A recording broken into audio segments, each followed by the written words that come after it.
This morning, while New Yorkers were making their way to work, a terrorist set off a pipe bomb strapped to his body in one of Manhattan's busiest commuter hubs. Thankfully, there were no life-threatening injuries.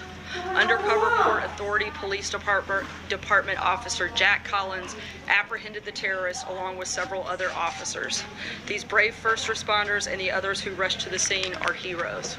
On behalf of the President and a grateful nation, we would like to thank them and commend them for their bravery. This attack underscores the need for Congress to work with the President on immigration reforms that enhance our national security and public safety. We must protect our borders. We must ensure that individuals entering our country are not coming to do harm to our people, and we must move to a merit-based system of immigration.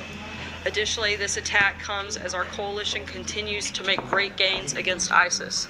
Still, there is more work to be done on the ground in the shrinking ISIS-controlled areas, and the President's plan to annihilate ISIS is moving forward.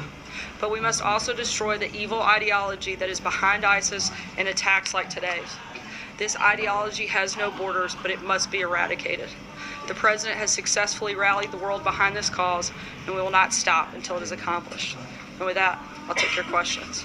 Francesca. Thank you, Sarah. Wanted to ask you about the women who came forward today against the president. They first were on a television show, and then they were at a press conference, and they said that he should resign, and then also that there should be a congressional investigation. And I know that you said that this has already been litigated in the last election, but I wanted to get your specific reaction to this idea that there should be a congressional investigation into this.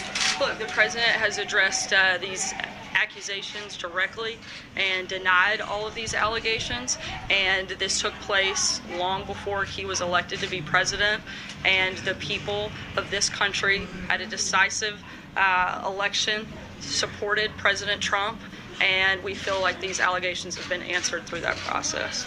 Kristen. Sarah, thank you. I want to follow up on that. First, a little bit of breaking news we just learned about. The Pentagon apparently will now allow transgender people to enlist in the military beginning January 1st. Your reaction to that and any follow-up action you're going to take? Yeah, as of right now, they're simply complying with a court order and preparing to implement a previous policy to remain in compliance.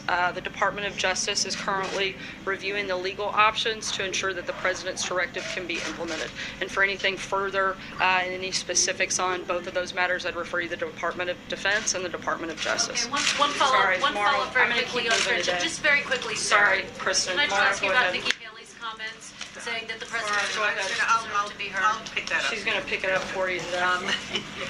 Nikki Haley, as I'm sure you know, said when asked, does the election mean that's a settled issue, which you've been arguing from the podium here, she said, I know he was elected, but women should always feel comfortable coming forward. We should all be willing to listen to them, specifically referring to the accusers of the President. Does the President agree with her? Look, as the President said himself, he thinks it's a good thing that women are coming forward, but he also feels strongly that a mere allegation shouldn't determine the course. And in this case, the President has denied any of these allegations, as have eyewitnesses.